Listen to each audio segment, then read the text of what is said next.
மண்ட பத்திரம். ஒரு மாசமா டிவி, ஃபேஸ்புக், வாட்ஸ்அப்னு எது பக்கமும் போக முடியல. எங்கே பார்த்தாலும் பிரேக்கிங் நியூஸ்னு போட்டு இப்போ பிரேக்கிங் நியூஸ் இருக்க மரியாதையே போயிடுச்சு. சோட்டா பீமில் ஒரு டோலக்பூருக்கு அப்புறம் அதிக பிரச்சனை வரது நம்ம தமிழ்நாட்டில் தாங்க. இதில் காமெடி என்னன்னு கேட்டிங்கன்னா, கருணாசெல்லாம் ஒரு ஆள் நினச்சி அவனெல்லாம் ஃபார்ம் ஆக்கிட்டு இருக்காங்க இந்த மீடியாக்காரனுங்க. ஒரு சைடில் ஓபிஎஸ்ஸா ஐபிஎஸ்ன்னு மக்கள் கன்ஃபியூஸாக இருக்குது. அதே நேரம் நம்ம தீபா புது கட்சி ஆரம்பிச்சிருக்காங்க. வேறு லெவலில். இதெல்லாம் எங்களுக்கு தெரிஞ்ச விஷயம் தானடா, இதெல்லாம் நான் புதுசாக சொல்லிட்டு இருக்கேன் அப்படின்னு கோமா காண்டாவது என் மைண்ட் வாய்ஸில் கேட்குது. இருந்தாலும் இந்த பிரேக்கிங் நியூஸ்னால நம்ம ஒரு இம்பார்ட்டன்ட் நியூஸை மறந்துட்டோம். அதை பற்றி நான் பார்க்க போகிறோம். மீத்தேன் கேஸ் ப்ராஜெக்ட் அதான் 2 வருஷம் முன்னாடி கவர்மெண்ட் க்ளோஸ் பண்ணிடுச்சு அப்படி தானே கேட்குறீங்க. அவங்க க்ளோஸ்லாம் பண்ணலங்க. வெறும் ஹைட்ரோ கார்பன் ப்ராஜெக்ட்னு பேரை மட்டும் தான் மாற்றி வச்சுருக்காங்க. சாணிக்கு பேரை சந்தனம்னு மாற்றி வச்சாலும் சாணி தானேங்க.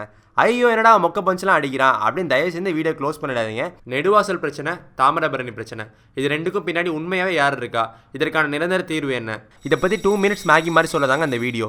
ஹைட்ரோ கார்பன், மீத்தேன் இது ரெண்டுமே ஒன்று தான். இதை எப்படி எடுப்பாங்கன்னா, பூமியோட தரமாட்டத்துலேருந்து ஒரு 5-6 கிலோமீட்டர் உள்ள போர் போட்டு உள்ளேருந்து எல்லா நல்ல தண்ணியும் வெளில உறிஞ்சி எடுத்துருவாங்க. இதன் விளைவாக என்ன நடக்குதுன்னா, உள்ளேருந்து வெளில போன தண்ணியை காம்பன்சேட் பண்ணுறதுக்காக கடலில் இருந்து உப்பு தண்ணி உள்ளே வந்து ஃபில் ஆகிடும். ஸோ நம்மளால் ஆயுசுக்கும் விவசாயத்தை பற்றி நினச்சி கூட பார்க்க முடியாது. இதில் இன்னொரு கொடுமையான விஷயம் என்னன்னு கேட்டிங்கன்னா, போடப்படுற குழாயில் ஏதாச்சும் சேதாரம் ஆச்சுன்னா அந்த விவசாயிகளை அரெஸ்ட் பண்ணிடுவாங்களாம். அது மட்டும் இல்லாமல் போர் போட்ட துளைகளுக்குள்ள விஷத்தன்மை வாய்ந்த கொடிய கெமிக்கல்ஸ் எல்லாத்தையும் பயங்கர ப்ரெஷரில் உள்ளே செலுத்தி அதை உள்ளே வெடிக்க வைப்பாங்களாம். இதன் விளைவாக அங்கே இருக்கிற மீத்தேன் வாயு வெளிவரும். இந்த ப்ராசஸ் நடக்கிறனால நம்ம பூமியின் மேல் பகுதியில் உள்ள மண் பயங்கரமாக வீக் ஆகிடும். நம்ம நாட்டு மாடை அழிக்க நினச்சாங்க, முடியலை. ஸோ இப்போ நம்ம மண்ணையும் மரடாக்க பார்க்குறாங்க. இந்த திட்டத்துக்கு பின்னாடி முழுக்க நம்ம மத்திய அரசு தாங்க இருக்குது. மோடியாவது நல்லது செய்ய மாட்டாங்கிற ஒரு ஏக்கத்தில் தாங்க அவர் ஓட்டு போட்டு பிஎம் ஆக்கணும். ஆனால் இங்கே மோடியால் ஆக்குன்னு பார்த்தா ஒரேடியாக தூக்கி அடிச்சுட்டு போயிடும் போல.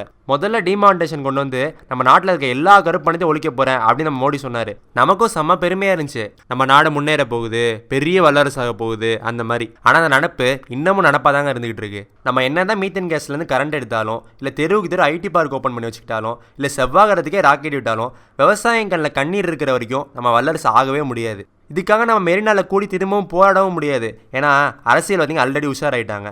ஆனால் வீட்டிலே உட்காந்து மிக்சரும் திங்க முடியாது. வாழையில ஊற்றின ரசம் மாதிரி போயிட்டு இருக்குங்க வாழ்க்கை. எந்த பக்கம் போகுதுன்னு தெரில. இதுதான் பெரிய கொடுமை நினச்சா, இதை விட ஒரு பெரிய கொடுமையான விஷயம், தாமிரபரணி ஆற்றுலேருந்து தண்ணி எடுக்க கோலா கம்பெனிக்கு நம்ம ஹைகோர்ட் அலோவ் பண்ணியிருக்காங்க.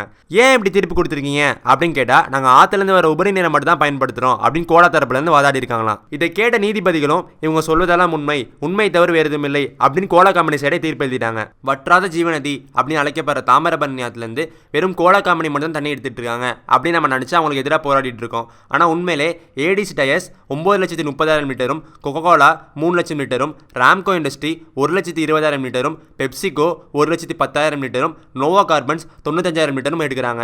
இது எல்லாமே அவங்க ஒரு நாள் எடுக்கிற தண்ணியோட அளவு மட்டும்தான். அப்போ ஒரு வருஷத்துக்கு எவ்வளோ எடுப்பாங்க யோசிச்சு பார்த்துக்கோங்க.